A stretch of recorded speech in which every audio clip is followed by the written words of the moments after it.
Well now, do you like monsters? Yeah. Most folk do.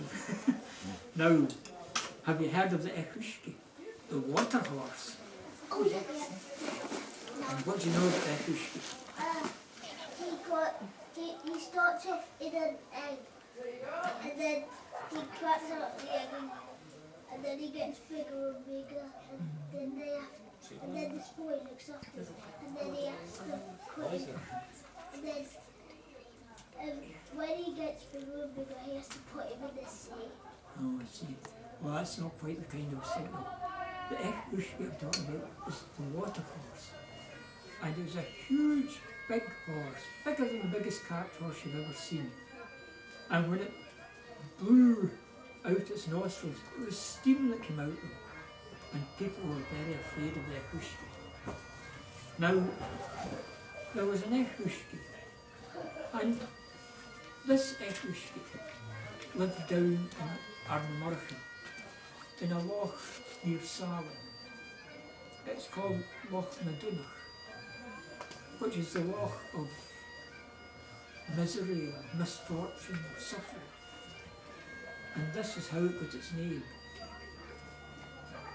Quite a number of years ago, there was a water horse there. Now, water horses are usually great big black stallions. They come out the water, catch folk, throw them onto their back, jump into the water again, and the people are never seen again. But occasionally, their lungs and liver get washed up onto the shore. But that's all it's ever seen. Now, this water horse at Loch Nadunach, it didn't do this. It came onto the bank, it trotted about, and the children used to go to the loch because it's a very bonny wee loch. And they liked the water horse because it would play with them, and it would stroke its nose, and it would snort to them, and then it would persuade some of them to get up on its back and go on its back, and the water horse would go galloping around, and it would gallop across the surface of the loch, jump up in the air and come down so its water splashed all over them and everything, and they thought this was wonderful. But there was one boy, and he wanted to play with the water horse, but he never quite managed it, because he had a club foot. He was a cripple, and he was very slow at getting to the loch, and by the time he got there, quite often the water horse would have gone again. Well, this went on for some time, and one day the children were all gathered down at the loch, and the loch was covered with water lilies, but there was no sign of the horse, not the sign of it. And then all of a sudden the water lilies started to move, and up from the middle of the loch came the water horse, and it came up onto the bank, and it apologised for being so late, and said to them, well, I realise you're needing to go back home now, but I tell you what I'll do.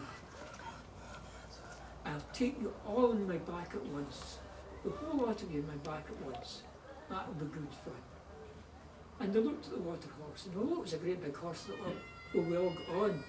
So they started to climb on as quick as they could.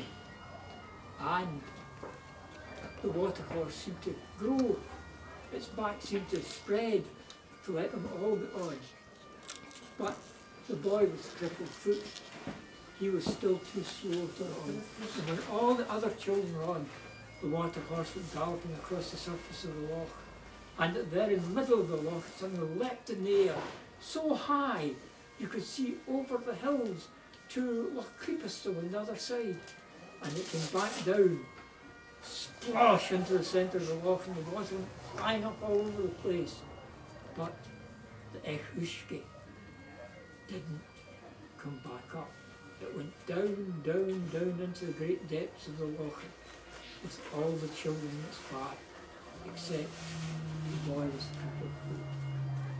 And the boy with the crippled foot had to make his way slowly and painfully back into Salem to tell the people there what had happened to all their children. And from that time on, it was called Loch Nadunach, the Loch of Misfortune. And you can go and see it to this day, and it's a beautiful wee loch still, with water lilies on it. So that's the story. told